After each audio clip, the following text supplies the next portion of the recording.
ശരവണ ഭവ. എല്ലാവർക്കും കാർത്തികേയം യൂട്യൂബ് ചാനലിലേക്ക് സ്വാഗതം. നിങ്ങളോട് ഞാൻ പൗർണമിയിൽ വിളക്ക് പൂജ ചെയ്യേണ്ടത് എങ്ങനെയാണ് എന്നുള്ളതിനെക്കുറിച്ച് പങ്കുവയ്ക്കാമെന്ന് പറഞ്ഞിരുന്നു. ഇന്ന് വിളക്ക് പൂജയെക്കുറിച്ചുള്ള വീഡിയോയാണ്. ആദ്യം തന്നെ പറഞ്ഞുകൊള്ളട്ടെ, ഫോണിൻ്റെ ഫ്രണ്ട് ക്യാം ഓണാക്കിയാണ് ഞാൻ വീഡിയോ എടുത്തത്. അതുകൊണ്ട് തന്നെ വലത് കൈ കൊണ്ട് ചെയ്യുന്ന കാര്യങ്ങൾ നിങ്ങൾക്ക് വീഡിയോ കാണുമ്പോൾ ഇടത് കൈ കൊണ്ടാണെന്ന് തോന്നും. അങ്ങനെയല്ല, വലത് കൈ കൊണ്ട് തന്നെയാണ് ചെയ്തിരിക്കുന്നത്. ചിലർക്കെങ്കിലും അങ്ങനെ ഒരു സംശയം തോന്നിയേക്കാം. കമൻ്റായിട്ട് ഇടാണ്ടല്ലോ എന്ന് വിചാരിച്ചിട്ടാണ് ഞാൻ ഈ വീഡിയോയിൽ പറയുന്നത്.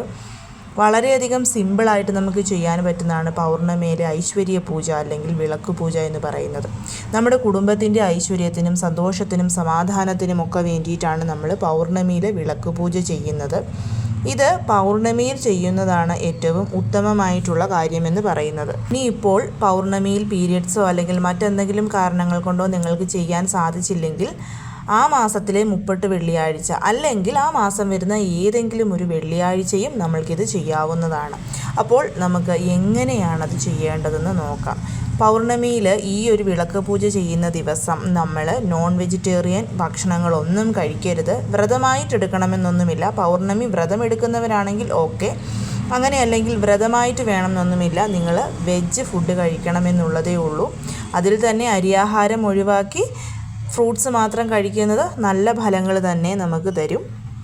അപ്പം അത് അവനവൻ്റെ ആരോഗ്യസ്ഥിതി അനുസരിച്ച് എങ്ങനെയാണെന്ന് വെച്ച് കഴിഞ്ഞാൽ ചെയ്യുക. സന്ധ്യയ്ക്ക് 6 മണിക്ക് ശേഷമാണ് നമ്മളെപ്പോഴും വിളക്ക് പൂജ ചെയ്യേണ്ടത്. ഇത് ചെയ്യാൻ പൂജാമുറിയിൽ സ്ഥലമുണ്ടെങ്കിൽ പൂജാമുറി തിരഞ്ഞെടുക്കാം, ഇല്ലെങ്കിൽ ഹോളിൽ ചെയ്യാം. കാരണം നമ്മൾ ഈ പൂജയൊക്കെ ചെയ്തതിന് ശേഷം 3 പ്രാവശ്യം വിളക്കിന് പ്രദക്ഷിണം ചെയ്യണം. അപ്പോൾ അതിനുള്ള ഇട വേണം. അപ്പോൾ പൂജാമുറിയിൽ ഇതിനുള്ള സ്ഥലമില്ല എന്നുണ്ടെങ്കിൽ നിങ്ങളുടെ ഹാളിൽ എവിടെയാണോ വൃത്തിയുള്ള സ്ഥലം അവിടെ നിങ്ങൾക്കിത് ചെയ്യാവുന്നതാണ്. അതിനായി ഇതുപോലെ ഒരു നിലവിളക്ക് എടുക്കുക. നിലവിളക്ക് തന്നെ വേണം. ഞാനിവിടെ ഇത്രയും വലിയ വിളക്ക് എടുത്തിരിക്കുന്നേ ഉള്ളൂ. നിങ്ങൾക്ക് സാധാരണ പൂജാമുറിയിൽ കത്തിക്കുന്ന വിളക്ക് മതിയാവും. പക്ഷേ പൂജാമുറിയിൽ കത്തിച്ച് വെച്ചിട്ട് ആ വിളക്ക് പിന്നെ കെടുത്തിയെടുത്ത് ചെയ്യരുത്. വേറൊരു വിളക്ക് എടുക്കുന്നതാണ് ഉത്തമമായിട്ടുള്ളത്. എന്നിട്ട് നമുക്ക് പൂക്കളൊക്കെ ചാർത്താൻ വേണ്ടിയിട്ടാണ് ഞാനിവിടെ ഇതുപോലെ ഒരു കമ്പ് ഇങ്ങനെ നൂലുകൊണ്ട് കെട്ടിയിരിക്കുന്നത്. ഇങ്ങനെ കെട്ടണമെന്നൊന്നുമില്ല. ആ വിളക്കിൻ്റെ ആ നടുക്കത്തെ തണ്ടിൽ ചുറ്റി വെച്ചാലും മതിയാവും. അതിന് ശേഷം നമ്മൾ ഒരു വാഴയില എടുക്കുക. വാഴയില എടുത്തിട്ട് ഇതുപോലെ 8 ഇതളുകളുള്ള ഒരു താമരപ്പൂ വരയ്ക്കണം. കാരണം മഹാലക്ഷ്മി സങ്കല്പമാണ് വിളക്കിന്. അതുകൊണ്ടാണ് നമ്മൾ 8 ഇതളുകളുള്ള താമരപ്പൂ വരച്ചത്. ഇനി വാഴയില ഇല്ലെങ്കിൽ നിങ്ങൾക്ക് പീഠമാണെങ്കിലും എടുക്കാം, അല്ലെങ്കിൽ വെറും നിലം ശുദ്ധമാക്കിയിട്ട് അവിടെ വരച്ചാലും മതി. എന്നിട്ട് അതിന് മുകളിൽ മഞ്ഞൾ കുങ്കുമമൊക്കെ ഇട്ടിട്ട് അതിന് മുകളിലായിട്ട് ഒരു 3 പിടി പച്ചരിയും കൂടി നമ്മൾ നിരത്തണം. നിങ്ങൾക്ക് വേണമെങ്കിൽ ഒരു പ്ലേറ്റ് എടുത്തിട്ട് അതിനകത്ത് പച്ചരി ഇട്ടിട്ട് അതിന് മുകളിലായിട്ട് നമ്മുടെ ഈ ഒരു നിലവിളക്ക് വെക്കാവുന്നതാണ്. അത് നിങ്ങളുടെ താല്പര്യം പോലെ. അതിന് ശേഷം വിളക്കിന് മഞ്ഞൾ കുങ്കുമം പൊട്ട് വെക്കണം. ഞാനിവിടെ 7 പൊട്ടാണ് വെട്ടിരിക്കുന്നത്. ഏറ്റവും മുകളിൽ ഒരെണ്ണം, നടുക്ക് 3, ചുറ്റിനുമായിട്ട് 3, അങ്ങനെ 7 എണ്ണം. നിങ്ങൾക്ക് 5ഓ 9ഓ ഒക്കെ വെക്കാം. പിന്നെ ഇത് ദേവിയുടെ ഫേസാണ്. ഞാൻ ഇങ്ങനെ ഒന്ന് ആ വിളക്കിൻ്റെ ഏറ്റവും മുകളിലത്തെ തണ്ടിൽ വെച്ചിട്ടാണ് പൂജ ചെയ്യുന്നത്. താല്പര്യമുണ്ടെങ്കിൽ നിങ്ങൾക്ക് അങ്ങനെ വെക്കാം, ഇല്ല എങ്കിൽ വെക്കണമെന്നൊന്നുമില്ല. വരമഹാലക്ഷ്മിക്കും അതുപോലെ ദീപാവലിക്കുമൊക്കെ ഞാൻ ഈ ദേവി ഫേസാണ് വെക്കുന്നത്. എല്ലാ മാസവും ഞാനിത് വെക്കാറുമുണ്ട്. അപ്പം ഞാൻ അതുകൊണ്ടാണ് നിങ്ങളെ ഇത് കാണിച്ച്. നിങ്ങൾക്ക് താല്പര്യം ഇല്ല എന്നുണ്ടെങ്കിൽ നിങ്ങളിത് വെക്കേണ്ടുന്ന ആവശ്യമില്ല. കാരണം നമുക്കൊരു മനസ്സിനൊരു നിറവ് കിട്ടും ഇങ്ങനെ വെക്കുമ്പം. അതിനുശേഷം ദേവിക്ക് പൊട്ടൊക്കെ തൊട്ടു. ദേവിക്ക് ഒരു താമരപ്പൂവും കൂടി ഞാൻ ചാർത്തിയിട്ടുണ്ട്. ഞാൻ ആദ്യമേ പറഞ്ഞു, ഞാൻ അങ്ങനെ ഒരു കമ്പ് വെച്ച് കെട്ടിയതിൻ്റെ കാര്യം ഇതുപോലെ പൂവ് ചാർത്താൻ വേണ്ടിയിട്ടാണ് എന്നുള്ളത്. എത്രമാത്രം പൂക്കൾ നമുക്ക് കിട്ടുന്നു അത്രമാത്രം പൂക്കൾ കൊണ്ടുള്ള മാല നമുക്ക് ഇതുപോലെ ചാർത്താവുന്നതാണ്. അതിന് ശേഷം ഞാൻ ചെയ്തത്, അർച്ചന ചെയ്യാനായിട്ട് നമുക്ക് പൂക്കളും വേണം കുങ്കുമവും വേണം. ഇത് രണ്ടും കൊണ്ടാണ് നമ്മൾ ദേവിക്ക് അർച്ചന ചെയ്യേണ്ടത്. ഞാനിവിടെ റോസാപ്പൂക്കളും വെളുത്ത പുഷ്പങ്ങളും എടുത്തിട്ടുണ്ട്, ഒപ്പം തന്നെ കുങ്കുമവും എടുത്തിട്ടുണ്ട്. ഞാൻ ഈ ഒരു ഡപ്പ കുങ്കുമം ഇതിന് വേണ്ടിയിട്ട് മാറ്റി വെച്ചിരിക്കുന്നതാണ്. അതിന് ശേഷം നമ്മൾ ആദ്യം ചെയ്യേണ്ടത് ഗണപതി ഭഗവാനെ ഉണ്ടാക്കുക എന്നുള്ളതാണ്. മഞ്ഞൾപ്പൊടിയിൽ ഒന്നെങ്കിൽ ശുദ്ധമായ ജലം, അതല്ലെങ്കിൽ റോസ് വാട്ടർ ഉപയോഗിച്ചത് ഇതുപോലെ നമ്മൾ ഗണപതി ഭഗവാന്റെ ഒരു രൂപമുണ്ടാക്കി വെക്കുന്നു. സാധാരണയായിട്ട് ഞാൻ ഈ കാണിച്ചിരിക്കുന്ന ഗണേശനെയാണ് വെക്കാറുള്ളത്. ഇനിയിപ്പോൾ നിങ്ങളുടെ വീട്ടിൽ ഇങ്ങനത്തെ ചെറിയ ഗണേശൻ ഇല്ലെങ്കിൽ നിങ്ങൾക്ക് ഇതുപോലെ ഒരു മഞ്ഞൾ ഗണപതിയെ ഉണ്ടാക്കി വെക്കാം. വിളക്കിൻ്റെ സൈഡിലായിട്ട് വെച്ചിട്ട് ആ മഞ്ഞൾ ഗണപതിക്ക് നമ്മൾ മഞ്ഞളും കുങ്കുമവും കൊണ്ട് ഓരോ പൊട്ടും തൊടണം. അതിന് ശേഷം ഗണപതി ഭഗവാന് കറുക 21 കറുക ഒന്നിച്ച് കൂട്ടി കെട്ടിയതാണ് ഞാനിവിടെ ഭഗവാന് സമർപ്പിച്ചിരിക്കുന്നത്. അതിന് ശേഷം നമ്മൾ ചെയ്യേണ്ട കാര്യമെന്ന് പറയുന്നത്, ഈ ഒരു പൂജയിലെ തടസ്സങ്ങളൊക്കെ നീക്കിത്തന്ന് ഇതിൻ്റെ ഫലം കിട്ടണമെന്ന് പ്രാർത്ഥിച്ചുകൊണ്ട് വേണം നമ്മളെ കറുക ഭഗവാന് സമർപ്പിക്കാൻ. അതിനുശേഷം കുലദൈവ ചെമ്പ്, അതായത് കുലദൈവ കുടം, അത് ഞാനിവിടെ കാണിച്ചിട്ടുണ്ട്. അതും നമ്മൾ വിളക്കിൻ്റെ ഒരു വശത്തായിട്ട് വെച്ചിട്ടുണ്ട്. അതിനുശേഷം നമ്മൾ ചെയ്യേണ്ടത്, ഈ ഗണപതി ഭഗവാനും കുലദൈവത്തിനും ധൂപദീപ ആരതി എടുത്ത് ആദ്യം തന്നെ നമ്മൾ പ്രാർത്ഥിക്കുകയാണ്. അതിനുശേഷം കയ്യിൽ ഒരു പിടി പൂക്കൾ എടുത്തിട്ട് നമ്മൾ നവഗ്രഹങ്ങളെയും കൂടിയിട്ട് പ്രാർത്ഥിക്കണം. നവഗ്രഹങ്ങൾ അറിയാമല്ലോ, സൂര്യൻ, ചന്ദ്രൻ, ബുധൻ, ശുക്രൻ, ചൊവ്വ, ഇവരെ പ്രാർത്ഥിക്കണം. ഒന്നുകിൽ നിങ്ങൾക്ക് ഓം സൂര്യായ നമ, ഓം ചന്ദ്രായ നമ എന്ന് ചൊല്ലുക മാത്രം ചെയ്യാം. അങ്ങനെയല്ല എന്നുണ്ടെങ്കിൽ ജപാകുശുമസങ്കാശം കാശിപേയം മഹാദ്യുതിം തമോരിം സർവപാപഘ്നം പ്രണതോസ്മി ദിവാകരം എന്ന് തുടങ്ങുന്ന സൂര്യ മന്ത്രം, ചന്ദ്രമന്ത്രം, അങ്ങനെയുണ്ട് നവഗ്രഹ സ്തോത്രങ്ങൾ. അത് ചൊല്ലിക്കൊണ്ടും പൂക്കൾ സമർപ്പിക്കാവുന്നതാണ്. അങ്ങനെ പൂക്കൾ സമർപ്പിച്ചതിന് ശേഷം നമ്മൾ നിലവിളക്ക് കൊളുത്തുകയാണ്. നിലവിളക്ക് കൊളുത്തിയതിന് ശേഷം നമ്മൾ ചെയ്യുന്നത്, ഇനിയിപ്പം വിളക്കിന് നമ്മൾ പൂജ ചെയ്യുകയാണ്. ഞാൻ പറഞ്ഞു പൗർണമിയിൽ ഞാൻ ചെയ്യുന്നത് ലളിതാ സഹസ്രനാമം ചൊല്ലിക്കൊണ്ടാണ്. ഞാൻ ബുക്ക് കാണിച്ചപ്പോൾ തിരിഞ്ഞുപോയി, നിങ്ങൾക്കത് അറിയാമല്ലോ. അപ്പം ലളിതാ സഹസ്രനാമം ചൊല്ലിക്കൊണ്ട്, അതായത് ശ്രീമാതാ ശ്രീ മഹാരാജ്ഞി ശ്രീമത് സിംഹാസനേശ്വരി ചിദഗ്നികുണ്ട സംഭൂത ദേവകാര്യ സമർപ്പിത, ആ 2 ലൈൻ ചൊല്ലിയിട്ട് പൂക്കൾ സമർപ്പിക്കും.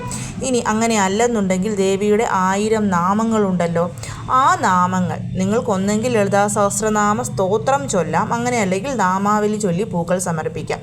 ഇനി ഇത് രണ്ടും ചൊല്ലാൻ സമയമില്ല, കാരണം അരമണിക്കൂറിൽ കൂടുതലെടുക്കും. നിങ്ങൾക്ക് ലക്ഷ്മി ദേവിയുടെ അഷ്ടോത്തരമുണ്ടല്ലോ, ഓം പ്രകൃത്യൈ നമ, ഓം വികൃത്യൈ നമ എന്ന് തുടങ്ങുന്ന ദേവിയുടെ അഷ്ടോത്തരം ചൊല്ലിക്കൊണ്ടും അർച്ചന ചെയ്യാം.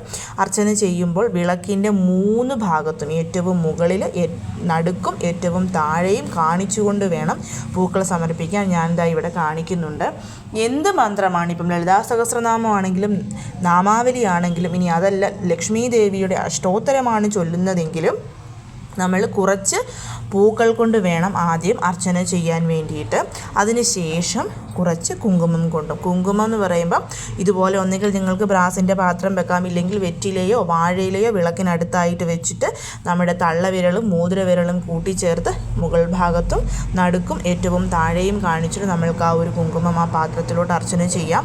ആ കുങ്കുമം നമുക്ക് അടുത്ത പൗർണമിയിൽ നിങ്ങൾ ഈ ഒരു പൂജ ചെയ്യുന്നോടം വരെ നമ്മുടെ നെറ്റിയിലും മാംഗല്യത്തിലും അതുപോലെ സിന്ദൂര രേഖയിലുമൊക്കെ തൊടാൻ വേണ്ടിയിട്ട് ഉപയോഗിക്കാം. വെറുതെ പാഴാക്കി കളയരുത്. ഞാൻ ഒരു പിഞ്ച് കുങ്കുമം എടുത്തിട്ട് അതുകൊണ്ടൊരു 4-5 പ്രാവശ്യം അർച്ചന ചെയ്തിട്ടാണ് വീണ്ടും എടുക്കുന്നത്.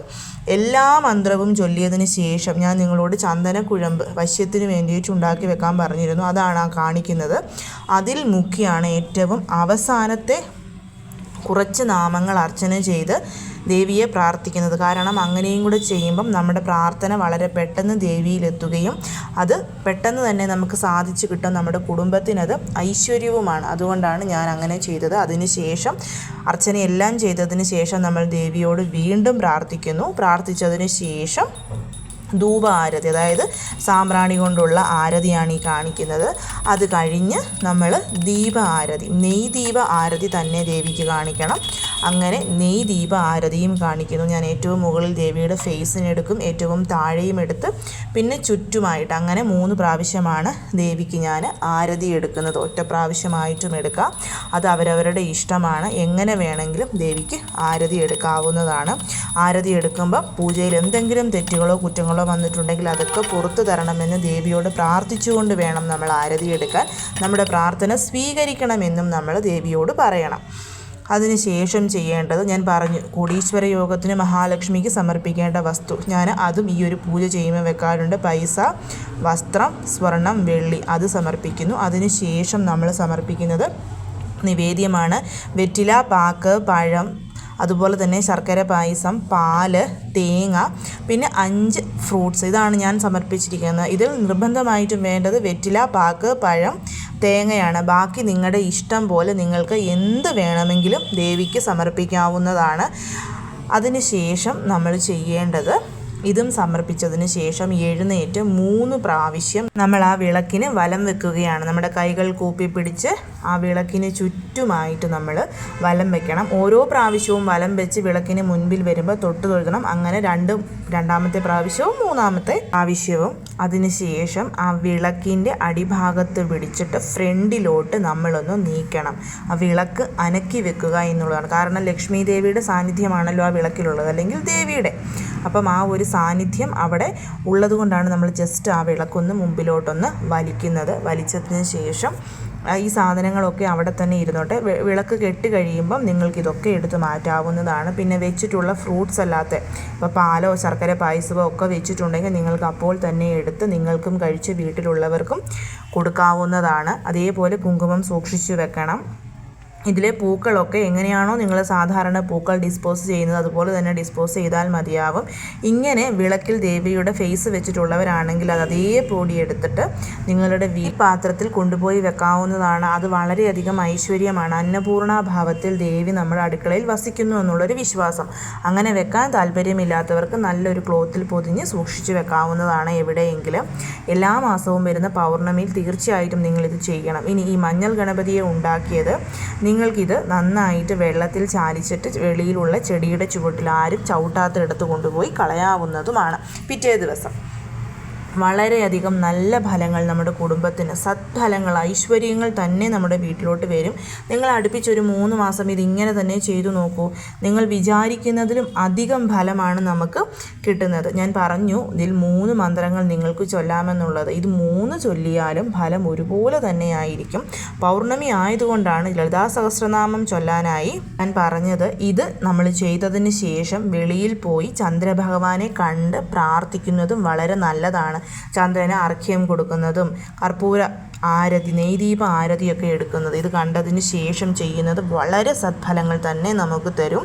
അതുകൊണ്ട് തന്നെ കഴിവതും നിങ്ങൾ ഇത് ചെയ്യാനായിട്ട് ശ്രമിക്കണം. മാസത്തിൽ ഒരിക്കൽ വരുന്ന പൗർണമിയിലോ 30 വെള്ളിയിലോ അല്ലെങ്കിൽ ഏതെങ്കിലും ഒരു വെള്ളിയാഴ്ച ദിവസമോ. വീണ്ടും പറയുന്നു, ലളിതാ സഹസ്രനാമ നാമാവലിയും സ്തോത്രവും ചൊല്ലാൻ ഞങ്ങൾക്ക് സമയമില്ല എങ്കിൽ നിങ്ങൾക്ക് ലക്ഷ്മി ദേവിയുടെ അഷ്ടോത്തരം 108 ചൊല്ലിക്കൊണ്ട് നിങ്ങൾക്ക് ഈ ഒരു അർച്ചന ചെയ്യാവുന്നതാണ്. ഏത് രീതിയിൽ ചെയ്താലും നമുക്ക് ഫലം എന്ന് പറയുന്നത് 100% ഷുവറായിരിക്കും. എല്ലാവരും ചെയ്യണം. എല്ലാവരെയും മുരുകൻ അനുഗ്രഹിക്കട്ടെ. ഓം ശരവണഭവ.